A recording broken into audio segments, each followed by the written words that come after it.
Hello everyone, welcome to one of my other game reviews. It's been a while, mostly because I was busy and I was mostly working with Invader series. Today we'll be talking about a game from my student, and he used to be, I guess, 4Q or 5Q, and now his skills have skyrocketed, and now he's mostly playing against Dan level players. So a lot of progress being made, and we'll see how he does against as you can tell, a 3 Dan on OGS. So he's playing as black. We'll start the game. So a very good start by black. Very, very territorial approach. And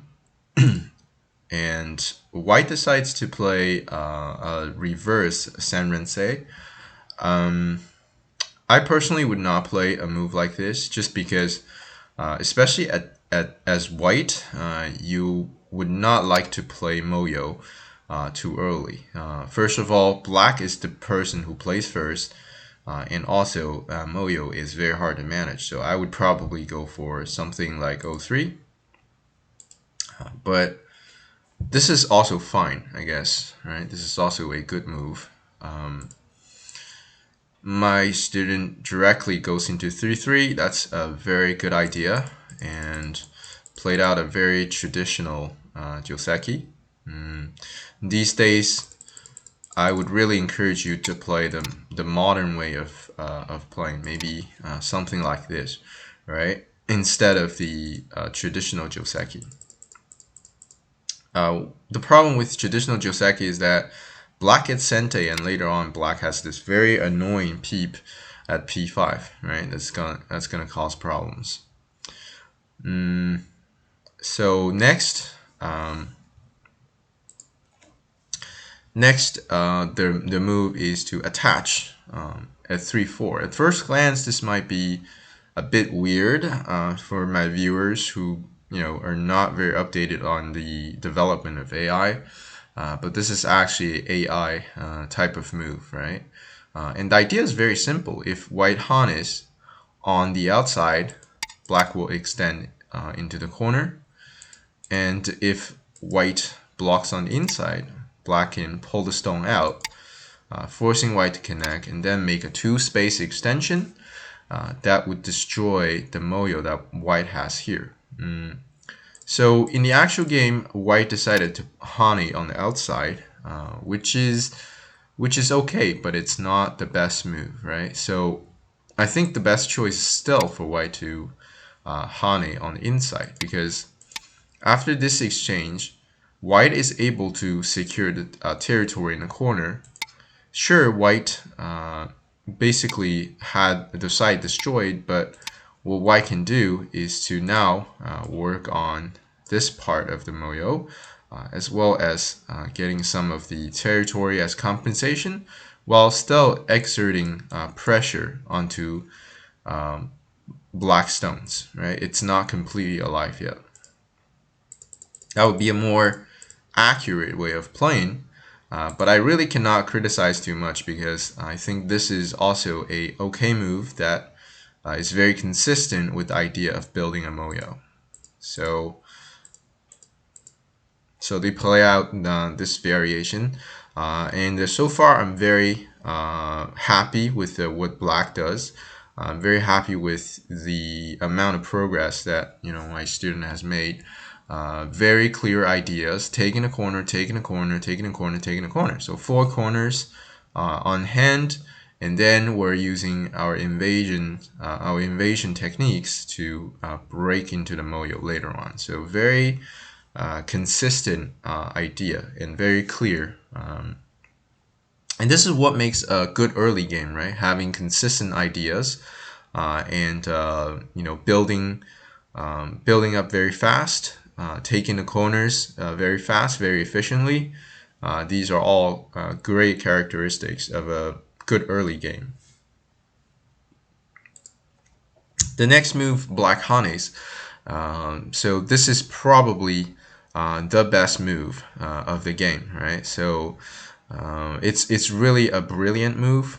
Now I look at it. At the beginning, I was like, oh, maybe if I was gonna play black, I'll probably just, you know, solidify my last corner. And turns out this is not the greatest move, because the next move, white is gonna extend on the second line. And I have some life and death issues that I have to deal with this crawl. White will follow up with a jump, and then we crawl once more, and white follows up with this 2-space extension. And now this moyo becomes huge, and it's very, very hard to, well, I wouldn't say it's very hard to invade, but it becomes more and more difficult to invade. But also the fact that is this S15 second line stone is really diminishing the amount of territory that black has in there.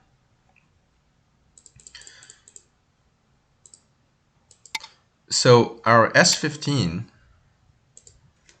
and connect. So honey connect does many things. First, it makes the corner larger.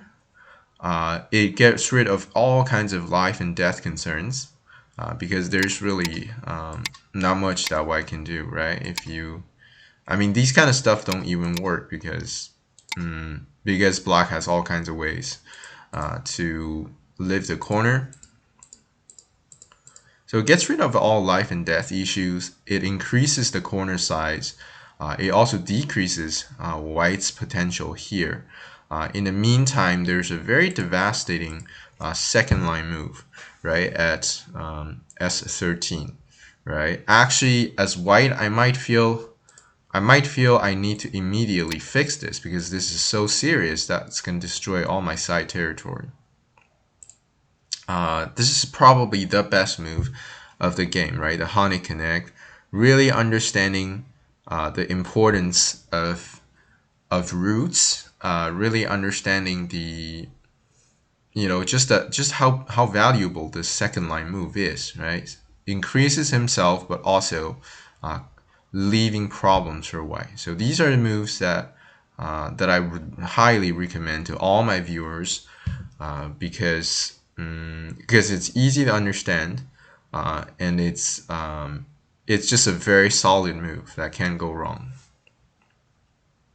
And I definitely learned a lot from this move as well, and it's played by my student. So yeah, I think he has worked very hard, and yeah, he's became a lot better than before.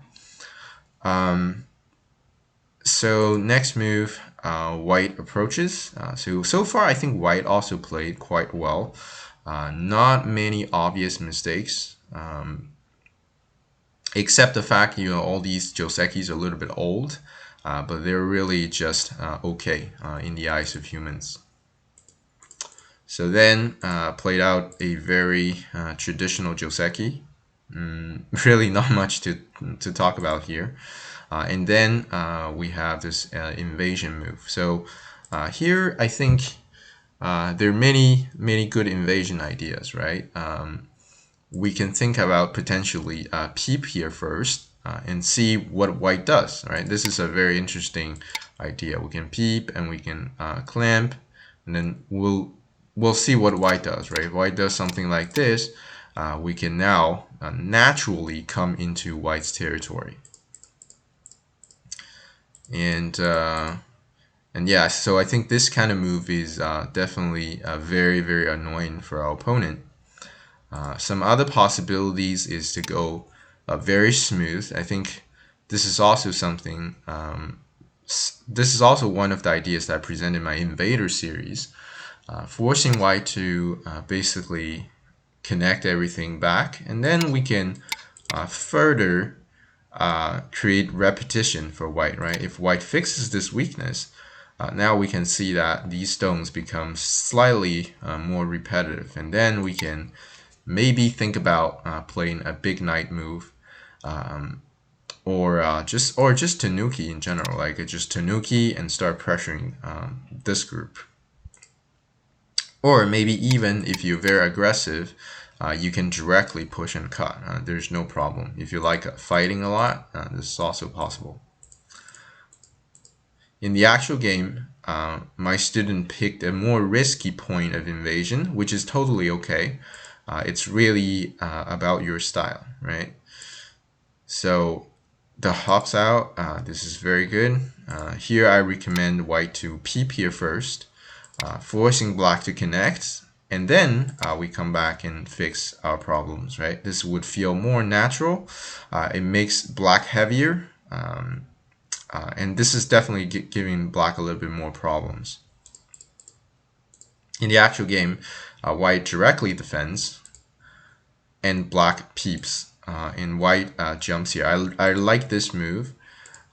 Even if it's not the most accurate, I think the idea of counterattack, right? Instead of just playing like this and letting black make a comfortable jump, building some ice space here. This move looks at peeping here and then cutting the connection. So very nice move.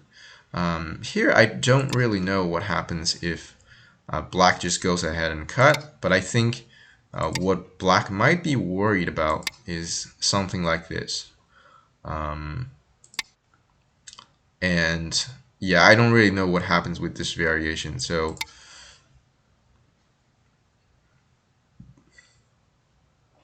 maybe it's just another fight, right? White is gonna run and then black's gonna run.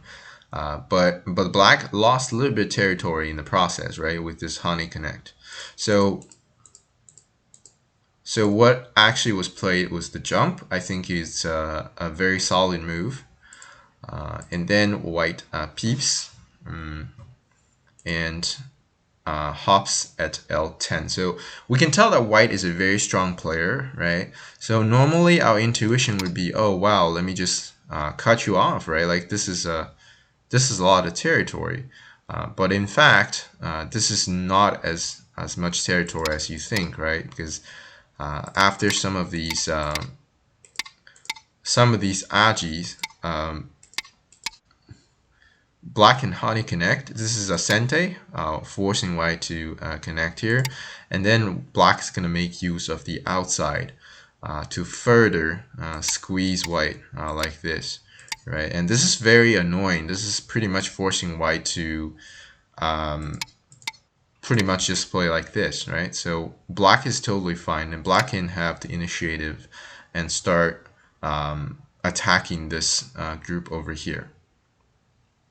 And now as we can see that, you know, this is not really as impressive as you think, because it's all, you know, kind of squeezed inside. Yeah, it's just not a lot of territory, basically.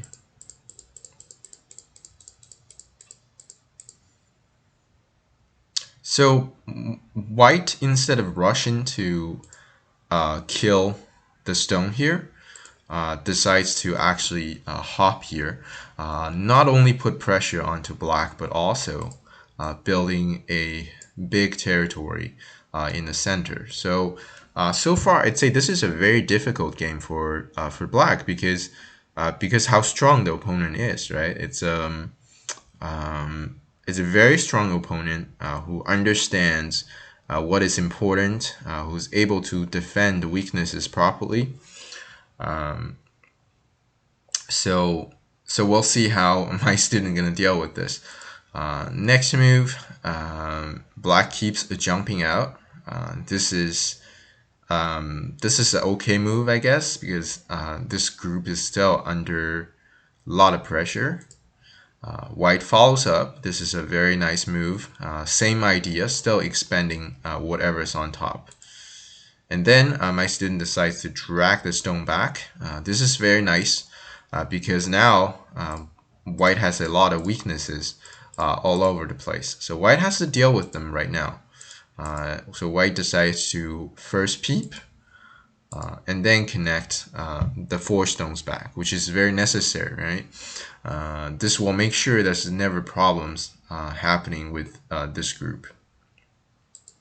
Okay, and then black makes another jump. I guess this is okay. Just kept jumping.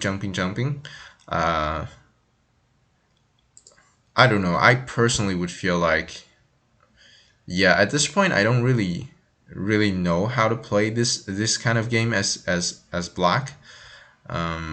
There's no easy way to connect back home right away, and there's no efficient move. If you play something like this, this is not so efficient because this is kind of just dancing by itself.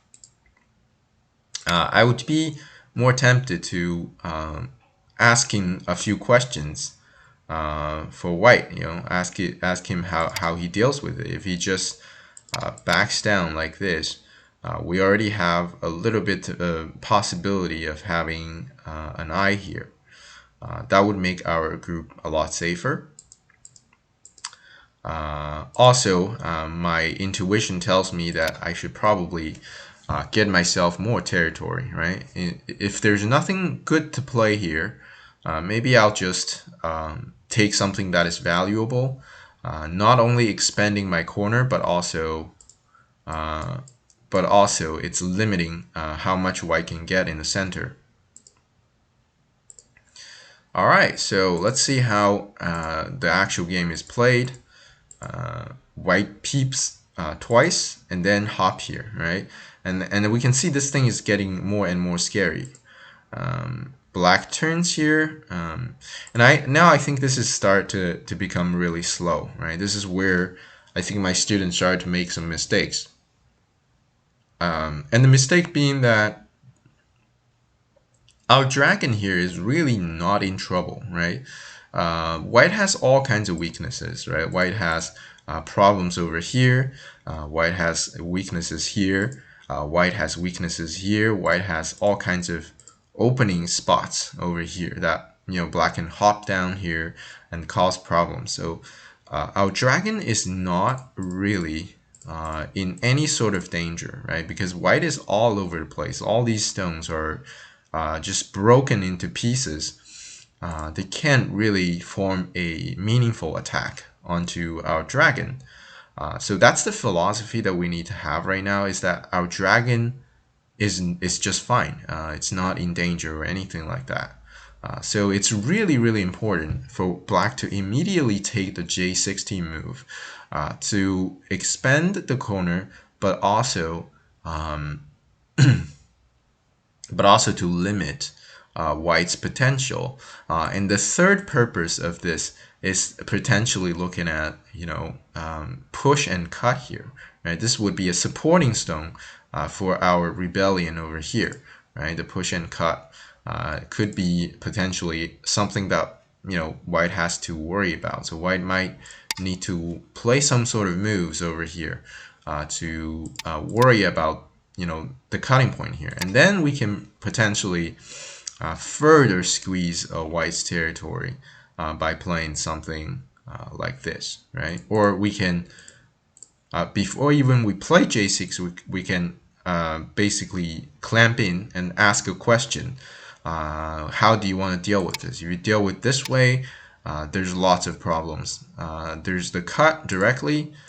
There's some preparation moves that black can do that's even more annoying, that looks at this cut here. So these are all very good moves.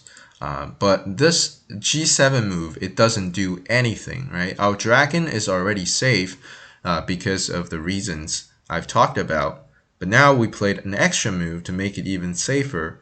That's just that's a little bit extra. That's just a little bit unnecessary. And this is really what slows the game down for black and white's gonna start have a lead in the game because of a slow move like this, right? So even if black's able to get all the territory in the corner, black still has to be very, very careful because white has a lot of stones outside. That if white ever gets this kind of move, this thing will become a real threat. So white follows up with the 3 space extension, and black peeps a few times, and then white plays the shoulder hit, right? So this is where really the game start to fall behind for black because of slow moves like these in the middle game. So they played a few very normal exchanges. And then black decided to hop in here, destroy the territory.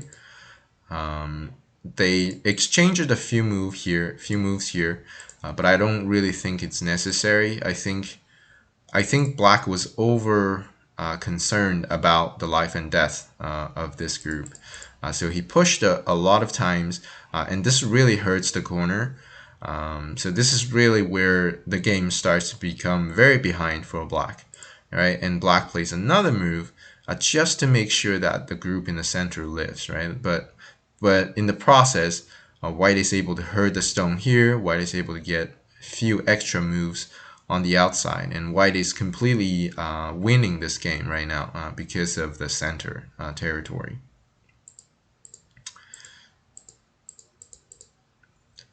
Then black managed to destroy the side, and then white defends here, and black realizes that this cannot become all white's territory, so he invades. That's pretty good.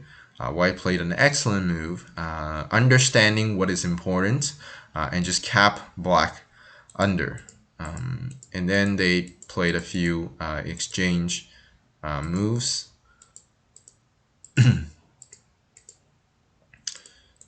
And everything here was very, very well played by white. White is able to enclose everything. And now white should definitely just connect at h15. And this is probably a winning game for white because the center is too big. And it's very hard to compensate the center with just small corners that black has. In the actual game, white decides to squeeze the corner and then place another move to enclose, these territories, and then allowing black to play h15. And now it gets really complicated. So this is probably like a game losing move for white, right? White should really have realized the danger here, right, of black pushing and just connect here, and this is an easy win for white. But instead, white did not realize the weaknesses here, and then my student was able to actually push through, and this is a very serious problem now because everything here just got destroyed if white cannot cut black off. So in the game, I think white should actually maybe try to go for a fight. Just turn here. Black needs to extend the liberties right now by playing this move. And white will extend liberty, and black will extend liberty. And just becomes really chaotic, right? So eventually, these two groups are going to fight for liberties. And then that will determine the win or loss, right, of the game, basically. So white can go for that variation. Requires a lot of reading, and it's a very complicated game. Instead, letting black just pierce through here, that's a huge problem because now we can see the center is just gone. And then black's able to push through like a sword, right? Like this is just piercing through white's territory. White decides to guard whatever's here. Black hops in, and then they exchange a few times, and now we can see that white's territories are just pretty much vanished. So play out a few endgame moves that I'm not going to focus too much on. I think both players have played okay in the endgame, but this is really not a game about endgame. It's really the middle game that was really important because both players had played very well in the opening. And then I think it's at this point that we can really see that because how much black was able to destroy in the center, white is left with only like these. And then some points over here. So this is really not gonna be enough to win the game for white. So we'll just fast move forward so you guys can see what happens in the end game. And here the corner has really no problem if basically if white blocks here, we have one more liberty outside. So the corner was fine. And then yeah, and I think my student has been very careful in the end games to not make huge mistakes, which is fantastic. That's what you want to do when you play against someone who's a lot, I guess the rank is a lot higher than you, right? Like it's very important to play very cautious. It's at this point that White realizes he does not have enough territory because of the disaster that happened in the center, right? So overall, I'd say this is a very, very nice game for both players, especially for my student, being able to make such tremendous progress, especially in the early game. This is a very impressive stuff. It really took him a few months, right, to climb from a say a 4Q, 3Q immediately to like a Dan level game, right? He's playing a low Dan level game right now. So this is very impressive. Very well played game. Few slow moves in the middle game, but really overall it has been a brilliant performance. Especially, I think the highlight that I want to mention again was this Honey Connect, right? Really understanding the value of growing himself, but also leaving a weakness for his opponent. Very nice move. All right, so I hope you guys enjoy the game. Feel free to like and subscribe to the channel. Thank you very much for watching, and I will talk to you guys next time.